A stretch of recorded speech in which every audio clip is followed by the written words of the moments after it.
hello, and welcome to the very first episode of From Text to Testimony, the brand new show designed to help you with your ministry through messages and beyond, really. I'm Andy. I'm a digital pastor from the Tampa, Florida area, and I'm also the operations lead for the Digital Church Network. And I'm going to be joined by a couple of my friends, Jon and Megan, who are both mental health counselors and really Gloo aficionados.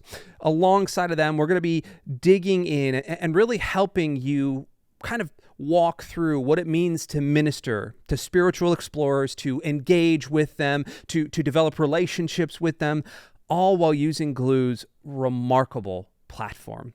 This show is really the brainchild of Gloo and the Digital Church Network coming together to look at some pressing topics from the Gloo ecosystem, from mental health and anxiety and depression to handling relationships and divorce to really learning how to communicate with younger generations and with the unchurched. These are things we're seeing over and over and over within Gloo. Each show is going to have 3 separate sections. It's going to have the texts section, which features real conversations and real stories from explorers that we really have seen and been a part of. Then we're going to move to the testimony section, which really shows how God is working in and through our topics. And then we're going to have the tips section, which are some practical takeaways and some of the things that we've learned in our travails and really our walkthroughs with Gloo. And of course, we're always going to be here to listen to you, and feedback is going to be key. So, what is it that we can help you with? Let us know via the contact form, the comments, or the links in the descriptions below this video. Okay, all of that out of the way, we're going to be moving into our very first episode, and right out of the gate, it's a bit of a doozy. Jon and I chat about communicating with the unchurched, and he's got some incredible stories of how people are finding connections and hope using Gloo. So sit back and get ready to laugh and learn here on From Text to Testimony.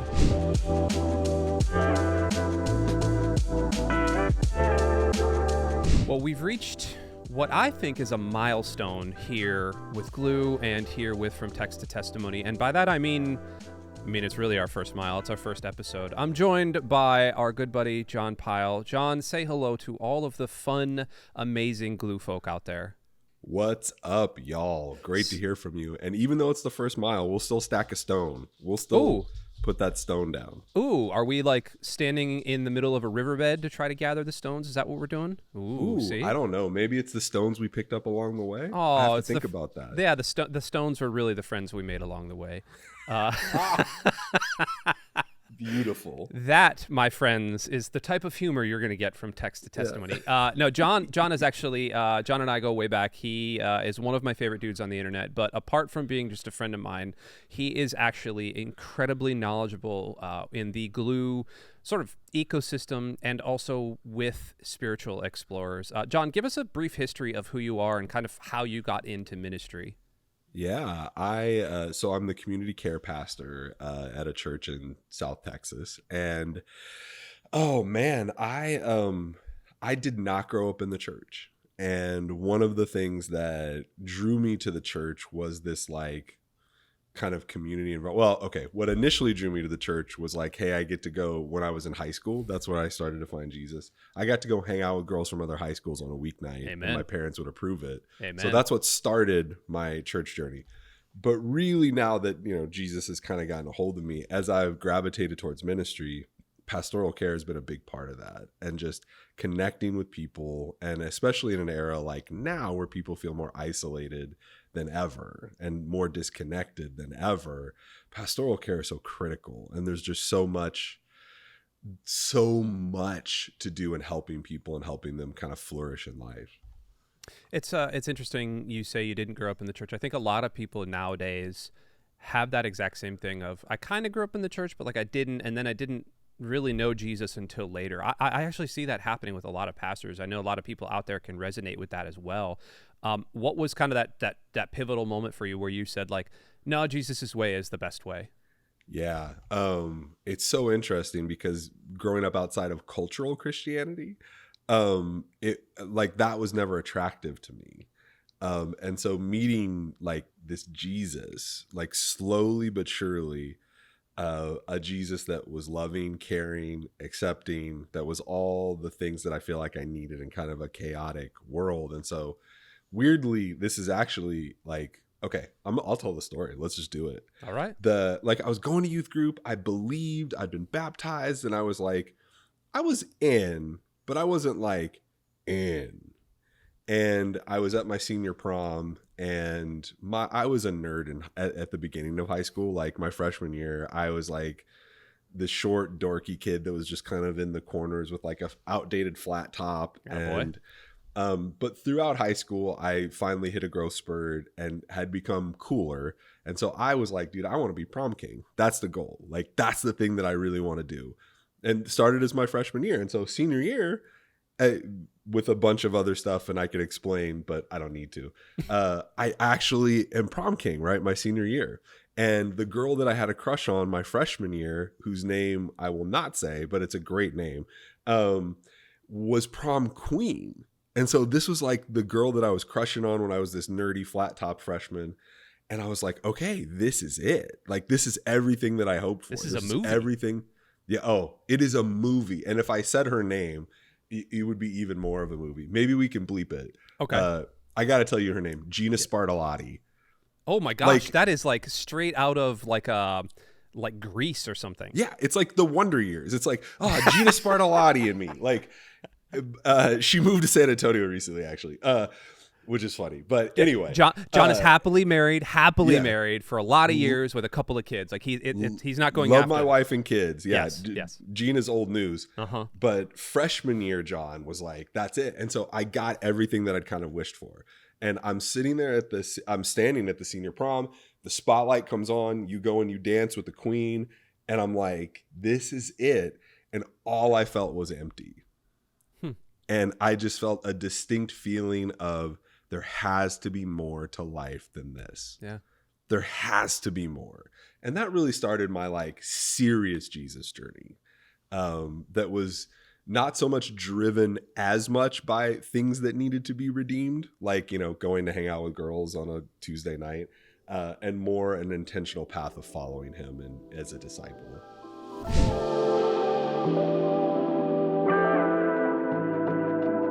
So one of the reasons I asked Jon kind of about his history and really his upbringing and meeting of Jesus is that we're tracing journeys in From Text to Testimony. We're tracing spiritual explorer journeys in the Gloo platform, specifically with our church leaders and kind of how they're responding. Now, Jon, you've been using Gloo for quite a while. Can you let me know like how you got introduced to Gloo itself? Yeah, I in connecting with Jeff Reed, right, the Digital Church Network, and it was really through the He Gets Us ads, right? And so Gloo was a big part of this He Gets Us framework of the tracking afterwards. And so they were like, hey, sign up your church and, you know, get some people that are interested. I'm like, spiritual explorers, that's perfect. Our church really has tried to create a culture where the unchurched and people who don't get church can come to church. And so I'm like, this is a perfect way to digitally connect. And I was in charge of digital stuff at the time and pastoral care. And I'm like, okay, this feels right. And so I signed up and I immediately started getting texts from people. And this was before the Super Bowl and before the ads like really started running, the big ads. And we started to get people that were texting in, and it's an amazing way to connect with people in your city and even nationally if you choose to do that. So part of what we're talking about in this episode in particular is talking with the unchurched, communicating with those that may have been dechurched, yes, and we can kind of debate what those terms actually mean, but the unchurched, like you were before you started chasing girls in high school and realizing the emptiness with, you know, her prom queenness herself. Do you have any of those experiences with Gloo? Do you have any stories that you can kind of bring to the table? Yeah, and there's a great one that part of, you know, so much of what we know and what we do at church is based on our theology and our background and our training. But a lot of the muscle we have to engage when we're responding to people from Gloo is our cultural muscles, our muscles in being able to connect with people outside the church in a real way. And so thankfully I kind of started in that perspective. And so there was a text at some point we got, I think it was right after the Super Bowl even, from a guy who was like, I need help. Somebody, like, I really need to get my life on track. Like, everything's falling apart. And it felt very like desperate. Like, it felt very like, I really need somebody to contact me. And so, you know, me being the pastoral care person, that like the wiring for that, I'm like, yes, this is exactly why we signed up for this. This is exactly what we're doing. This is the kind of guy I want to help. And so I drop him a text. And so one of the things as I'm engaging in the text that I'm trying to think of is like, okay, like how would this person want somebody to respond based on the need that they've already shared? And in my head, I'm like, this guy's like desperate. This guy needs something. And I'm thinking it's the, Andy, you know how we can get as pastors sometimes. Like, I'm thinking of the 10-year story of like, this is amazing. Jesus interacted with this guy in a dream on the couch. Like, I'm already playing like the glory out of how this is going to go. And I'm like, I just got to be there and jump in. And I text him with some, you know, with some of the Gloo guidelines. And he kind of responds like, who's this? How'd you get my number? And I was like, wait, what? Like, you signed up for this service, sir. Yeah, like it felt like answering a 911 call and being like, okay, we're going to send officers to your house. It's like, nobody asked you to do that. Like, it was very like standoffish. And so immediately that dream, like the dream you have in your head of the perfect story that comes from like, and, you know, again, because I can be maybe a little shallow, maybe a little selfish. I'm just imagining myself being like, man, and this was Teddy's, you know, turning point with Jesus. And I mean, he has a church of 150,000 people now in Memphis, Tennessee, like whatever. I'm thinking through the whole thing and immediately it's dashed. Like the bubble is immediately burst of like, and then I'm like, did I get the wrong number? So I go and check. It's the same number. It's the same guy. And I'm like, hey, you like reached out and said this. And it was, but here's what struck me, Andy, complete denial. Complete denial of just like, no, I don't, why would you contact me? Don't lose this number. Like very like that. And what I came to realize is I went back and read the original text that was a little like no punctuation, a lot of run-on sentences. And what I came to realize, it came in at like 2 a.m. that night. And I think I just got a drunk text of a guy who really was at that moment desperate, who needed help putting his life together. But then in the light of day, just like denied that. Shame. Just totally he felt the shame of it. And that's a great word to use. And totally pulled back from it and refused to admit he had a problem. Were you able to continue the conversation with him? Man, I tried and just kind of like trying to check in, but he was very straightforward of like, don't contact me. And I'm like, hey, you know, if you don't want me to, there's only so much I can do. I'll pray, like, but the redemption story in my head was not what happened. And this is a note for everybody out there. We are not messiahs. Continue. Yeah. Right. Like when I'm going, oh, like all the glory, right? The glory bubble that popped. And maybe that's what God was trying to teach me with it. But it was a great education in one, these ads are reaching the kind of people that we really want to engage as the church. Yeah. This is the guy. And I don't know what his life looks like, but this is the guy who in a moment of desperation called out for God. And I have to believe that God did it and that Jesus and the Holy Spirit are working in his life to some degree. And maybe I'll just never see it. Like maybe since then he's gone to another church and he's doing extremely well, or maybe God just met him where he was. But in this like rejection and denial, I was reminded that, hey, these are the right people. But it's also the idea of, man, when we're approaching these people, it can be, it's hard to have the right words for it, but it's easy for us to think that this is just an interface of you write in, we respond, you write in, we respond. And it's like this online thing, but texting is a very personal medium. It's a very personal medium. Most people don't have your cell phone number. And the people that text you that you don't want to text you, I mean, think of the politicians that text you all the time. Think of the ads you get from it. You go to a restaurant once and they're sending you the Yep. daily special, whatever, right? It's very invasive to text somebody. And so the thing that I felt like it granted me was this perspective of like, no, we're really connecting with real people with real problems that are holding on to real issues and no church context. Because the church context does a lot of work for you. Because if I talk to that guy on a Sunday, he's already showed up for a church service. He's already opted in. And this kind of texting with Gloo and interacting with people on such an intimate level requires a level of like cultural awareness, understanding, flowing with the punches, improving of like people reach out in desperate moments, but then sometimes want to take that back.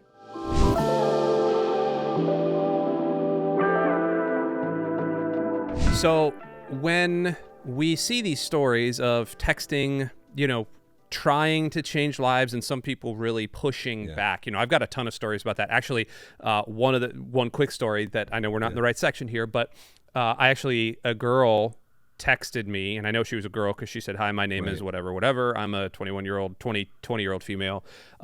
What can you tell me about this Jesus guy? I saw this essentially came through the He Gets Us thing." Turns out, and I was able to continue a conversation with her for a while, a couple of days actually. Turns out she believed in the healing power of nature. She slept with crystals by her bed and under her pillow, and a bunch of questions. And it was like, oh, that I can answer these questions. Now, I don't know if that changed her life, but me as the pastor, I was able to cogently respond to things, and some of the questions she asked, I was like, I don't know, let me get back to you on that. I was able to actually say, I don't know. And so when we get to the tip section, I've got a couple of tips, hot strats on that. But fire. Maybe I can get some fire graphics. But for you, so you being kind of the care pastor and all of this and working through that, where have you seen the Lord actually moving in with the Unchurched? Yeah. Oh man, this was a really cool story that I wouldn't have expected. And so because I'm a perpetual optimist, I said, you know what, I'll take national people too, because there are probably people that are texting in that aren't close to a church that's opted into this. And I'm like, you know what, I'll take that on, not really thinking about the load that would be. And so if you choose to do that, think about it. It is actually a cool thing if you have the capacity to do that. And so this woman from a neighboring state, New Mexico, had texted in, and she was just processing grief. She'd lost her husband of many years. I believe they'd been together for 20 some odd years. But he wasn't old. Like, he wasn't like, oh, we expected this to happen. It was a very tragic thing. I believe he was lost because of cancer. And she was just kind of feeling really isolated and alone and didn't really have a church community, but she knew the church was a good thing. Like, it wasn't that she was anti-church in any way. And she was just reaching out for, really just like a comfort, just somebody to say, hey, I can understand how hard this would be. And so we sent some texts back and forth, and it's a lot of, those conversations are a lot of, my sincere condolences. I'm so sorry. And then every now and then there's texts that it would unlock a memory of just like, it's the little things, right? I miss breakfast, right? He would make eggs on Saturdays, and it's those little things. But this is where God did some amazing work. At almost the same time in our church, our actual church, a woman had lost her husband of 50 plus years. And we were involved together because they'd been marriage leaders in my marriage program. Okay.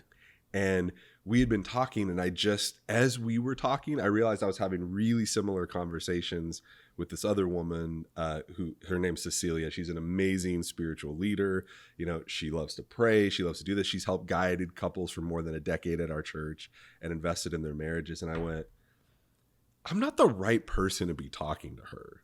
Like, I get it. Like, I can be a pastor and relate, but what she really needs is somebody who's been in her shoes and can tell her it's going to be okay and can grieve with her properly. So because it's texting, it's a more intimate medium. I can reach out to this woman that had come through Gloo and say, is it okay if I have somebody contact you that I think would be great for you to talk to? And she's like, absolutely. That would be fantastic. She was so open. She was so open to that. And I connect these two women, And I wonder if they're still talking. I don't know. But for weeks and even months afterwards, they'd been texting back and forth from New Mexico to Texas, two grieving women who are walking this together.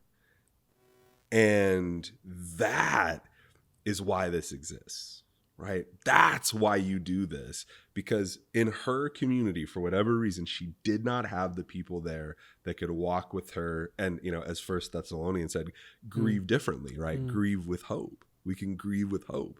And I was able to connect her with one of my leaders who was way better at the job than I was, of like, I'm just a guy that's texting you that like, and I've lost parents. I've never lost a spouse. It's hard. I can absolutely sympathize with you, no doubt. And it's what I've been trained to do and help you grieve. But matching these women together did something redemptive for both. Because my leader, who was part of the marriage program and was kind of feeling a little alienated because her and her husband served together and she just lost him, now had this purpose of connecting with another woman who was grieving. And it blew my mind that they hit it off so well, and she was really able to help her through. I would love to be a fly on the wall for the evolution of this woman's faith. The one in New Mexico, not your leader, being part of, not necessarily being part of a church community, to texting some random number, or getting involved in some random program and getting some random dude to text her back, and then all of a sudden a year later she's walking this grief journey. My goodness, like I would love to see that. And like I want to commend you for like making the connections, and not trying to have that Messiah complex that we talked about. Did you see any healing from your marriage leader as well? Oh, absolutely. Okay. And part of what she loved about it was it gave her something to do. In the sense that in where she was feeling after losing her husband is she was kind of blogging and reflecting, but she was readier to get back into life than I think the people around her, who were largely just trying to wrap her in bubble wrap and make sure that she's okay and treat her very fragilely. Yeah. And I think she was ready to get back in the game sooner rather than later, because from her perspective, and this isn't a direct quote, but almost all of our conversations have been like, I don't have a lot of life left, man. I got a lot of ministry to do. Like, I'm not like, I love my husband, but I know that he went to be with Jesus, and we were together for 51 years. We had our time. And I am grateful for it every day, but I'm not going to, she was not hoping to spend the rest of her life pining for something that had already happened, but instead looking forward to what God was going to do with her, in her, and through her. And it was all gravy at that point, because if she dies, she gets to go see her beloved husband. And, and if she doesn't, she gets to do great ministry here. And so I think a lot of our leaders and people in the church wanted to wrap her in bubble wrap and make sure she was okay and mark her fragile. But I think, yeah, that's Italian. Yeah. But I think she was ready to get back in the game and really get in the trenches with somebody else.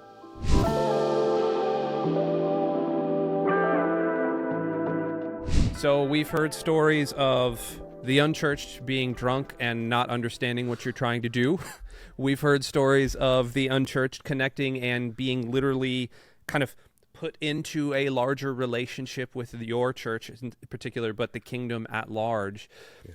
Looking at both of these stories and kind of everything that you've done, how would you tell somebody that is using Gloo for the first time, or that is trying to refine it, how would you kind of coach them and guide them in how to communicate with the unchurched? Yeah, one of the things, we get so excited for opportunities, because for me as a pastor, most of who I talk to are Christians. And so it almost felt like being let out into the wild of like, oh my gosh, I get to interact with people who are not believers. And so I was so enthusiastic to do that it made me think of that I allowed the enthusiasm to carry me away. And so the tip that I would say is those mall directories where it has the "you are here" as an orientation. My tip is get oriented to where you are and engaging with the world, meaning think through what you're doing. You're texting a complete stranger who had a moment of thought to text into this number about Jesus. They don't know who you are. You have no credibility. You have very little influence. Any influence you have is borrowed potentially from the ad, but usually the way that people interact with ads are just like, I mean, I saw a Cialis ad too. How they don't necessarily remember these ads. And I think for us, it's this big moment. For them, it's just a moment in time. And so like the mall directory, I would say orient yourself. Like orient yourself that this isn't a normal interaction. And so you're going to want to go in for the Jesus right away. But part of what you're doing is building trust and credibility that you're not only a real person, but somebody who this person can open up to and confide in. You lost me at Cialis, by the way. All I could think of was like tips from Gloo. Don't be Cialis. And like, I don't know.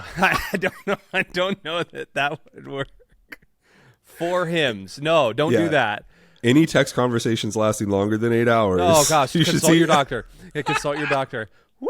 I'm gonna leave it in. I think we could leave that in the show. Okay. One of the tips, actually kind of running on the piggyback of that, is when you're first starting, orienting yourself, understanding that you're borrowing influence from an ad, don't immediately just throw the Bible at somebody, because that's not going to help anybody, especially in the culture of the unchurched. If you are orienting yourself properly, if you're understanding what somebody is actually asking or wanting you to talk through, just throwing a Bible verse at them and saying, good luck, Godspeed, like here's Romans 8:28, well, he's working all things for the good of those that love him. That is not helpful in any way. In fact, that might be almost detrimental. Am I right? Absolutely, because they didn't reach out for the Bible. They probably have a Bible, and if not, they can access one on their phone. Right. They're reaching out for relationship. Right. And it's a great point, Andy. Like, it's a great point to it is so us. We're like spring loaded and ready to pounce on here's the Jesus. Here you go, John 3:16, baby. I've been trained to do this. Let's go. Salvation. Let's fill out the metrics. We totally are so ready, because in our head, this is like a marketing thing, right? And we're oriented to leads, and it's like a sales, it's a sales funnel kind of setup. And so we're ready to just throw the product, right? If we're despiritualizing it, we're ready just to throw the product. And what you're talking about is whoa, hold on, Tiger. Hold on. You really got to connect with this person first before you do anything else. And that's another tip that I think that both you and I have been kind of circling around, but you need to build trust. This is not like those icebreaker questions that I think a lot of us in the digital realm have gotten used to, especially during COVID, when we're trying to get people to interact. Somebody pops into a Sunday morning service and you go, "Hey, Jimmy, how's the weather? What's what do you think about do you like coffee or tea?" Trying to get people to talk. That's not what this is, because I think people can suss that out pretty quickly. With for example, the lady from New Mexico, I'm sure, she was sad, but I'm sure you just didn't immediately try to pull her into that other relationship. You had built trust with her over time. How had you built trust? Was it just simply responding? Was it being loving and caring? What were the steps or the modes that you were operating in with her? Yeah, I immediately shifted into what I would do to a person in person. If somebody came to me and said that they'd lost their spouse, I wouldn't be rushing to get them into a group. I wouldn't be trying to get them to the next thing. I would just try to take a moment to be present with them. And you can be present over text. Yeah. And it doesn't have to be right away. And at this point, it's been a little while, but I know that I wasn't able to always immediately text her back, but it wasn't about the immediacy. It was about the presence. And it was just it's of course condolences. I'm so sorry. But part of I allowed her to kind of lead the way, because as I mentioned earlier, part of what she wanted to do was kind of celebrate a little bit and remember the things that she was sad about, why she was sad he was gone, and just share little anecdotes with someone, a listening ear. And that's how you build connection, is listening more than you're talking, and allowing them to open up and direct the conversation where they want to go, even if it's not to a satisfying place. That's a hard part, But in this case, it happened to end up in a good place because God is good, not because I'm good. Like, as you've heard in the stories, I can be a glory hound, right? I can go for the like in my head, I'm thinking jewels in my crown, baby. And so, but in this case, God really intervened for this connection to work and happen in a good way.